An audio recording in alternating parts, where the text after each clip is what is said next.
let me tell you this. Let me tell you the story. So he shows.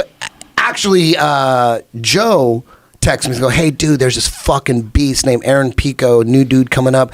He wants to train with you." Like they were like looking for my contact info, and I said, "Yeah. Have him text me."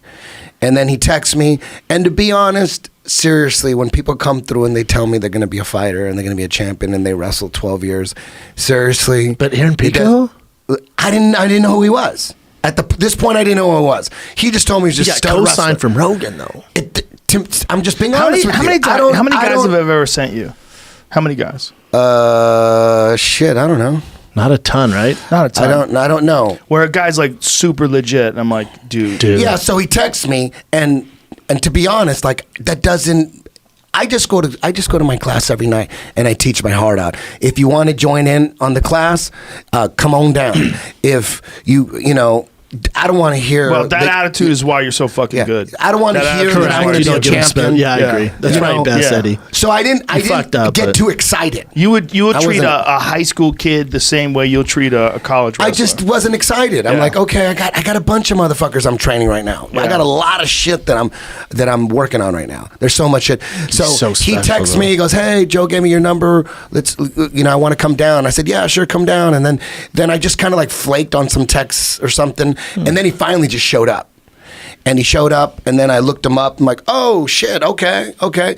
So I had no idea that he's been working on being the ultimate, like, version of... He's our LeBron James. Like strategically as a fighter. Gotcha. Like Chuck Liddell. Yeah. Like Chuck Liddell, in his prime, he wrestled...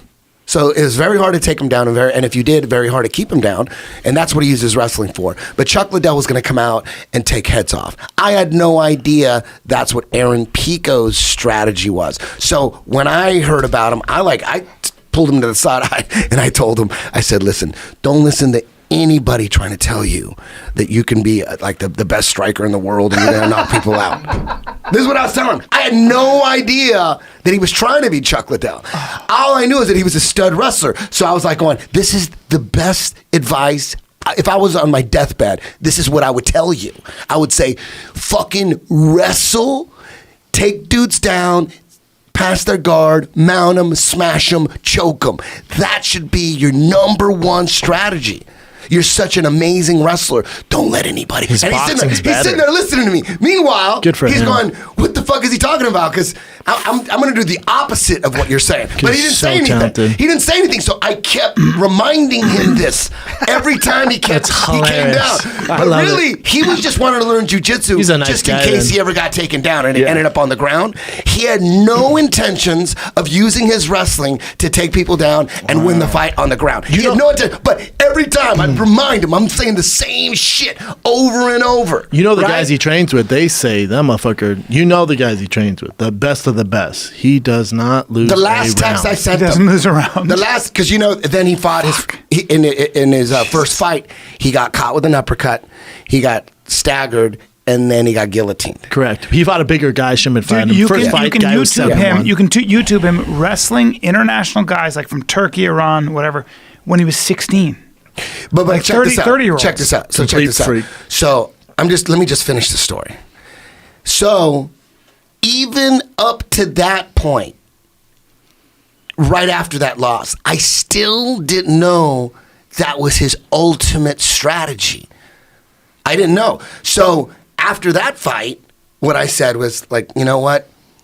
It was almost like I told him, let's turn your ass into that Khabib, that GSP, that unstoppable takedown machine where you smash motherfuckers on the ground and you fucking choke them out. Let's do this shit. This was after that first loss.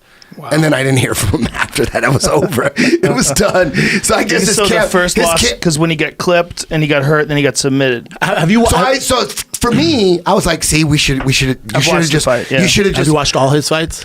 Yes. Yes. My only issue with him, because he trains with world-class guys and, like I said, doesn't ever lose rounds. He's so confident. He's like, dude, this isn't TJ Dillashaw. This isn't this guy. He goes, I'm going to smoke this guy. Yeah. So his respect isn't there yet. And he just comes in because he's knocked down Miguel Cotto in training. He's one round. So he comes in and a guy clipped him. He just doesn't give a fuck. Really let me finish this, though. Okay, go ahead. Before I forget, let me just finish this. So now, once I realized that I was giving him advice that was the complete opposite of his whole training, all his coaches wanted to use the wrestling to keep the fight standing so he could use his striking. You know what I mean? So then I finally realized that. Then he went his own way. And then, it took me 2 or 3 fights to realize that, damn, they were right. Shit, this motherfucker can be that dude. I get excited for him as I do John Jones fighting. I was wrong. Really? Is this McKee's son that he's fighting? No, this is the top featherweights. Oh, okay. Yeah. Who'll win this one and get a title shot? Yes. Do you guys understand what I'm saying? I understand 100%. So now at this point, guys. Now at this point, I just want to make this clear. Now at this point, I realize, damn, holy shit, they did have the right strategy. He is an amazing striker. Yeah. I was just going by. That's your thing, already. Like, no, just like the odds. What are the odds? I'm like, dude, we already know you're one of the best wrestlers in the game. We already know that. Let's stick to that. But you know what? I had no idea that his striking is extraordinary. This is a tough